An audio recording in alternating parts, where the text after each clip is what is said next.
আজি আকৌ কথা পাতিব লৈছোঁ বিন্যাকান্দি সমষ্টিৰ বিষয়ে। বিন্যাকান্দি সমষ্টিত বিৰোধীৰ মাজতেই যেন মতানৈক্য। কংগ্ৰেছে বিচাৰি আছে কংগ্ৰেছৰ কেণ্ডিডেট দিব, AJP বিচাৰি আছে AJPৰ পৰা কেণ্ডিডেট দিব। ৰাজ্যৰ দলৰ কথাটো যেন এতিয়ালৈকে বৰ্তমানলৈকে অহা নাই। কিন্তু আমি দেখা পাই আছোঁ বিন্যাকান্দি সমষ্টিত এটা অংক জংক পংক বিৰোধীৰ মাজতেই। এতিয়া অসম প্ৰদেশ কংগ্ৰেছৰ সভাপতি আমাৰ গৌৰৱ গগৈ ডাঙৰীয়াৰ কি ফৰ্মুলাৰে তেওঁ টিকেটটো দিয়ে। এতিয়া যদি কংগ্ৰেছৰ টিকেট এজনক প্ৰাৰ্থিত্ব প্ৰত্যাশী যিকোনো এজনক দিয়ে, ৰেহান উদ্দিন ডাঙৰীয়া বা শ্বাহাবুদ্দিন মজুমদাৰ ডাঙৰীয়াক, তেতিয়াহ'লে AJPৰ যিজন কেণ্ডিডেট দিব বিচাৰিছে ৰেজাউল কৰিম চৌধুৰী ডাঙৰীয়া, তেওঁ কিন্তু বহি নাথাকে। তাৰ মাজতে যদি দুইকুণীয়া তিনিকুণীয়া চাৰিকুণীয়া কম্পিটিশ্যন হয় আৰু বদৰুদ্দিন আজমল চাহাব যদি তাতে কেণ্ডিডেট হয়, আগতে দেখা গৈ আছে যে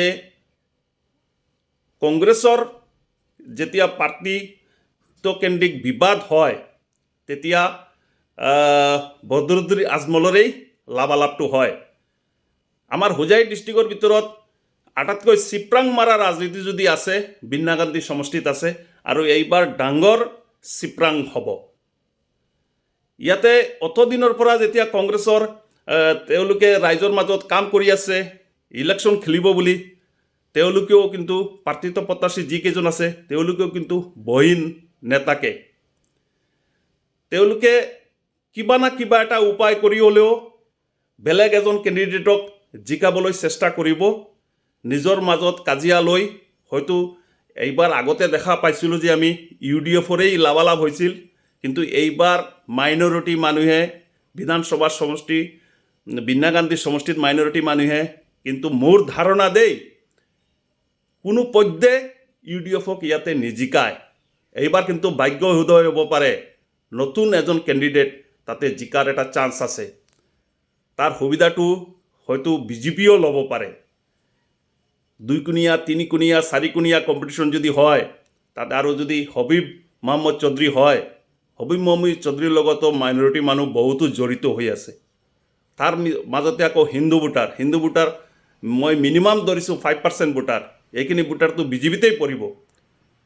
আৰু মাইনৰিটি মানুহ যদি যিবোৰ স্কিম হবিব মহম্মদ চৌধুৰীয়ে বিন্যাকান্দি সমষ্টিত দিছে, আৰু সঁচাকৈ এইবিলাক আউল লগা জংক পংক, যেতিয়া UDFতে এটা শ্ৰেণীৰ ভোট যাব আৰু এটা শ্ৰেণীৰ অসম জাতীয় পৰিষদৰ পৰা যদি কেণ্ডিডেট হয় আৰু কংগ্ৰেছৰ পৰা যদি নহয়, তেনেহ'লে ভোটখিনি ভাগ বতৰুৱা হৈ হয়তো বিজানি BJPতো পৰিব পাৰে।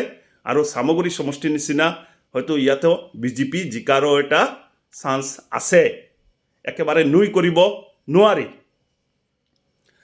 আৰু যদি তিনিকুণীয়া চাৰিকুণীয়া কম্পিটিশ্যন হয় আৰু অসম জাতীয় পৰিষদৰ কেণ্ডিডেট হয়, তাৰো কিজানি ফাইদা কিজানি ৰেজাউল কৰিম চৌধুৰী চাহাবৰো হ'ব পাৰে।